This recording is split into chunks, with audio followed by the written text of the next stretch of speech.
तुम आगे बढ़ो, हम तुम्हारे साथ हैं। तुम आगे बढ़ो, हम तुम्हारे साथ हैं। तुम आगे बढ़ो, हम तुम्हारे साथ हैं। तुम आगे बढ़ो, हम तुम्हारे साथ हैं।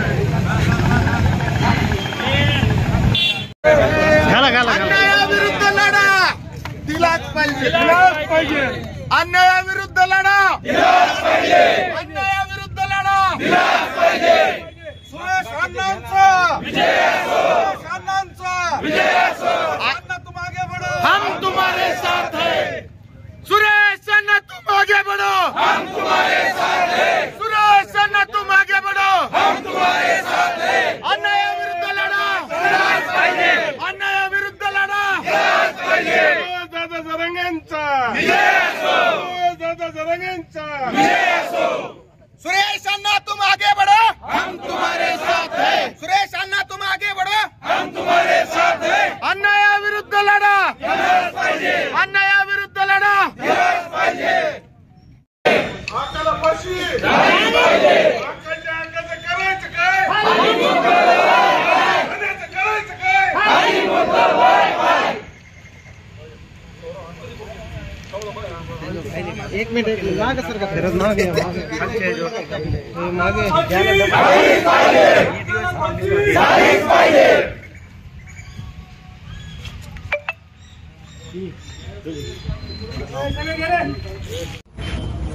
काल मोक्काचा गुन्हा दाखल झाल्यानंतर परळीमध्ये जे आंदोलन झालं आणि त्या आंदोलनात आंदोलन करेनात का, आंदोलन सगळ्यांनी आंदोलनाच्या हिशोबाने केलं पाहिजे, पण आंदोलन करीत असताना महाराष्ट्राचे दैवत मनोजदादा जरांगे पाटील, सुरेश अण्णा धस, बजरंग बाप्पा सोनवणे, परत सोळंके दादा, प्रकाश दादा आणि संदीप भैया क्षीरसागर यांना जोडे मारो आंदोलन करण्यात आलं।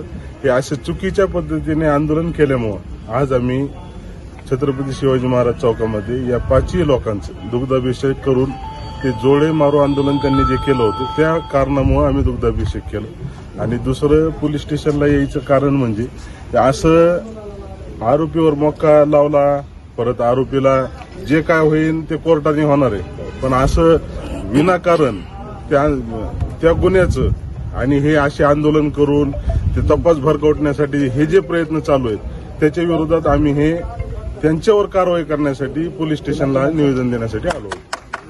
पुढील मागणी तुमची काय असेल? आमची पुढील मागणी अशी आहे, आता तर वाल्मिक अण्णा कराड ह्या गुन्ह्यामध्ये 302 मध्ये घेतलंय, मोक्का लावलाय, पण मेन आरोपी जे आहेत ते अजून बाहेरच आहेत। सगळ्याला माहिती हे कोणी करायला लावलं, ह्याचं कारण असं आहे, वाल्मिक अण्णा कराड एवढा मोठा माणूस नाही। वाल्मिक अण्णा कराडवर मोक्का लावल्यानंतर परळी सारखं मकर संक्रांतीच्या दिवशी परळी शहर बंद होतंय, म्हणजे ह्याच्या मागचं कारण काय? हे सामान्य माणूस करू शकतो का? हे कोणीतरी, हे मतदारसंघाचे जे मालक आहेत, ते आमदार आहेत, त्यांच्या सांगितल्याशिवाय ते बंद करायचं म्हणल्यावर हितालच्या आमदारांचं पाठिंबा असल्याशिवाय होणार आहे का? ह्याच्या मागे 100% धनंजय मुंडे यांचाच हात आहे। आणि हे जे एवढं जे चालू आहे, अण्णा जसं म्हणले, हे चिल्ले पुल्ले पुढं करून हे जे प्रकरण भरकवण्याचं तुमचं जे चालू आहे ते 100% खरं आहे। हे वाल्मिक अण्णा कराडावर मोक्का दाखल झाल्यानंतर अख्खा परळी शहर मकर संक्रांतीचा बाजार होता, आपली बाजारपेठ काल फुल भरली होती। काल एवढा मोठा व्यापारी कसं बंद करतील?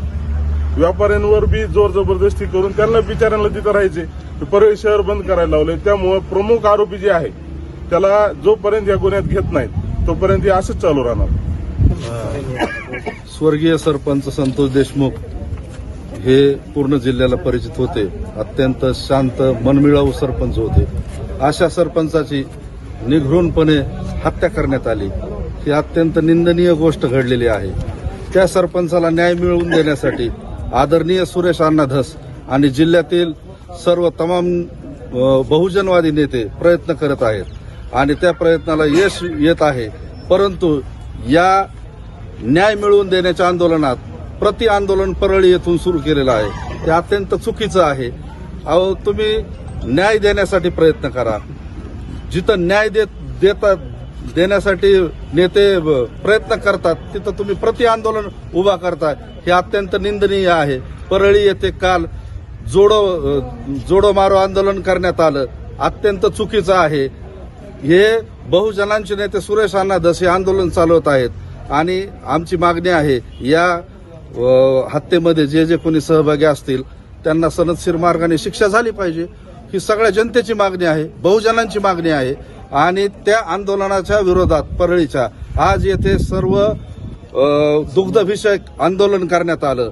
सर्व बहुजन नेत्यांना सुरेश अण्णा धस असतील, मनोज पाटील जरांगे असतील, संदीप भैया असतील, बजरंग बाप्पा असतील यांच्या फोटोला इथं दुग्धविषयक आंदोलन करून या आंदोलनाला उत्तर देण्यात आलेलं आहे. एवढं बोलतो आणि थांबतो. Police station